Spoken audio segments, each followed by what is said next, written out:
BCN వార్తలకు స్వాగతం. ముందుగా ముఖ్యాంశాలు. పత్తి పంట కొనుగోలు ప్రక్రియను పకడ్బందీగా నిర్వహించాలి. జిల్లా అదనపు collector revenue Kishore Kumar. 42% BC reservation కోసం పోరాడుతాం. బీసీ నాయకులు. అంగరంగ వైభవంగా పల్లకి సేవ.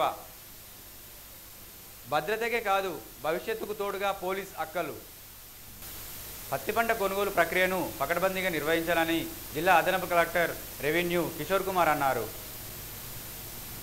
శుక్రవారం సాయంత్రం కలెక్టరేట్ సమావేశ మందిరంలో పత్తి పంట కొనుగోలు ప్రక్రియపై సమీక్ష సమావేశం నిర్వహించారు.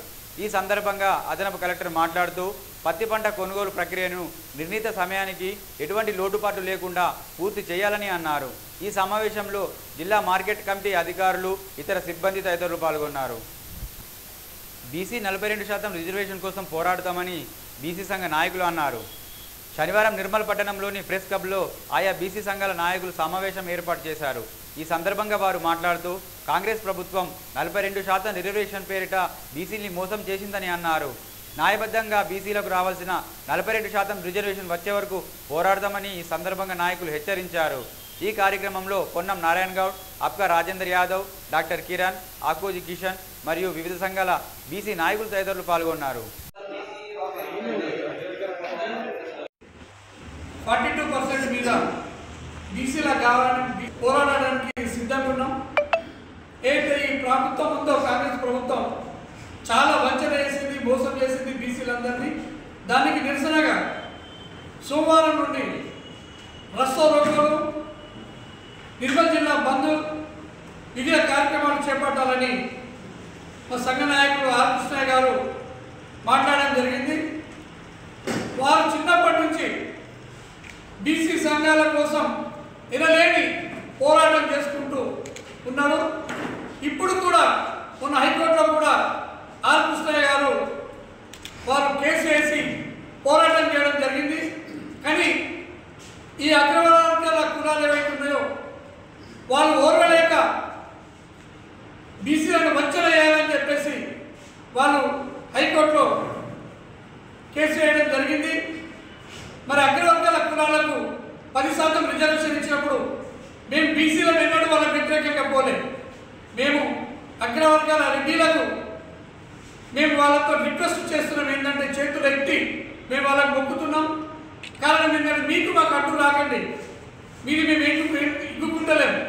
మేము 60% ఉన్నటువంటి బీసీలం ఇవాళ 42% కావాలని కోరుకుంటే మరి మేము బీసీలమైనటువంటి మేము ఎట్లా చూసుకుంటాం?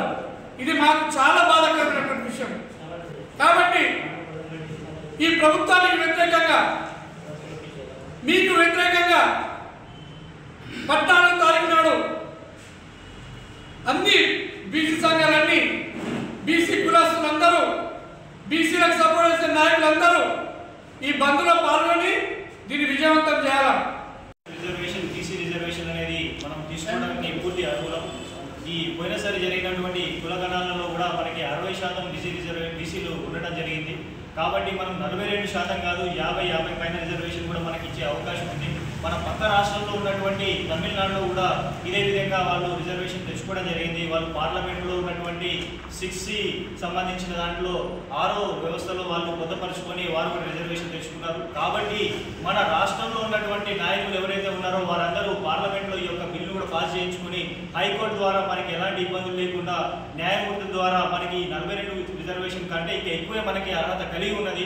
కాబట్టి మన భావితరాలకు, మన భవిష్యత్తులో ఉన్నటువంటి పిల్లలకు మనకు మంచి భవిష్యత్తు ఉండడానికి 42% మనకి ఉపయోగపడుతుంది.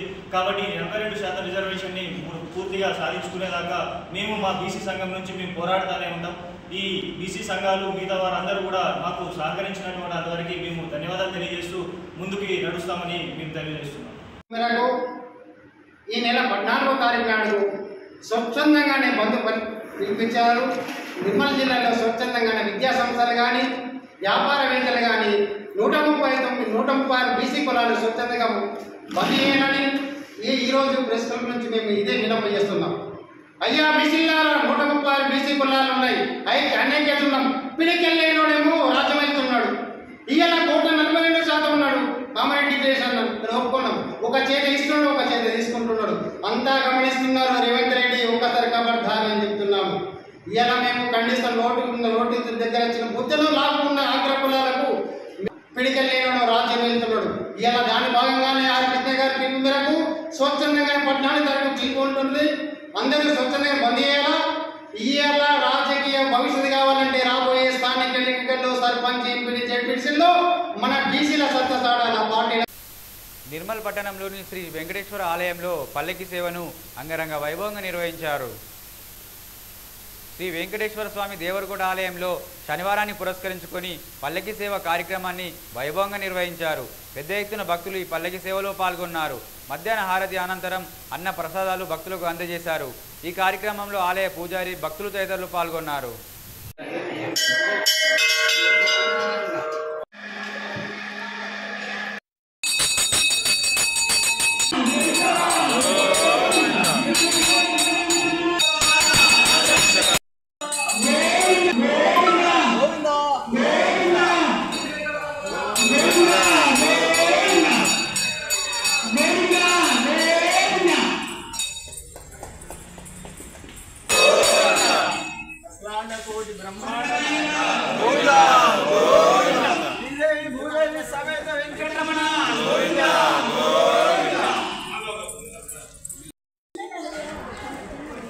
వీడియో కూడా నడవదు.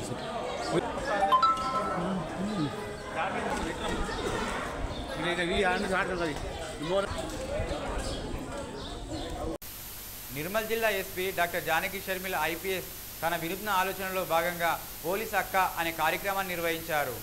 ఈ కార్యక్రమంలో భాగంగా శుక్రవారం రాత్రి అన్ని పోలీస్ అక్క టీంలు తమ పోలీస్ స్టేషన్ పరిధిలోని కేజీవీవి పాఠశాలలో దసరా సెలవుల నుండి వచ్చిన పిల్లలతో కలిసి ఆ రోజు స్కూల్లోనే గడిపారు.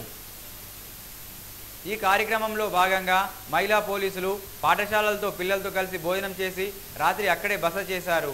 పిల్లలతో మమేకమై స్నేహపూర్వకంగా సమయం గడిపారు. మహిళా భద్రత చట్టాలపై అవగాహన కల్పించారు.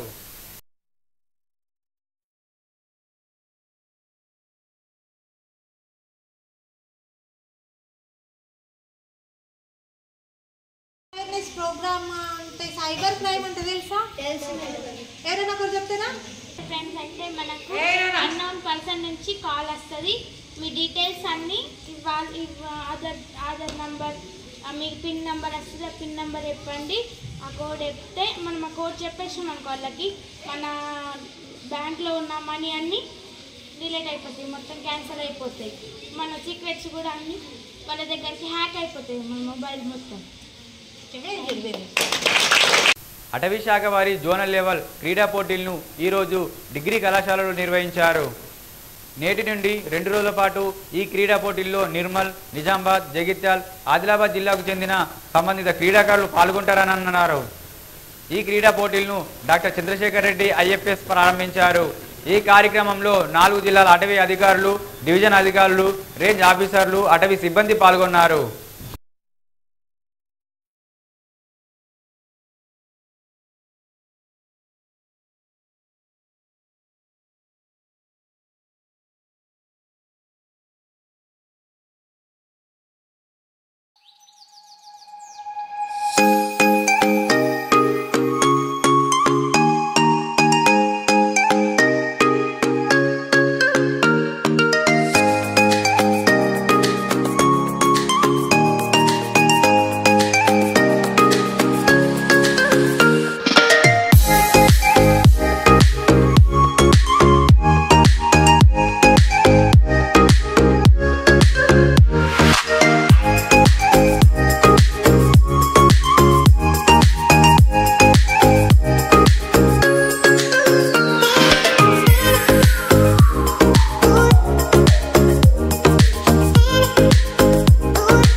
జిల్లాకు చెందిన అన్నదాతకు ఘన సన్మానం చేశారు.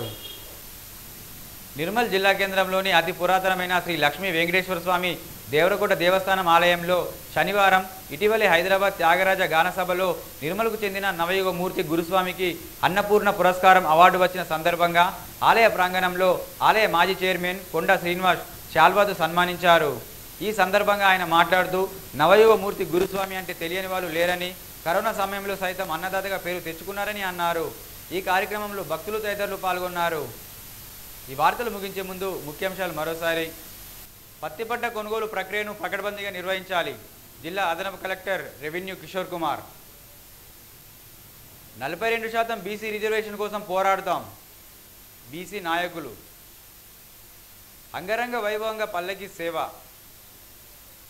భద్రతకే కాదు భవిష్యత్తుకు తోడుగా పోలీస్ అక్కలు. తిరిగి రేపు ఇదే వేళ కలుసుకుందాం. నమస్కారం.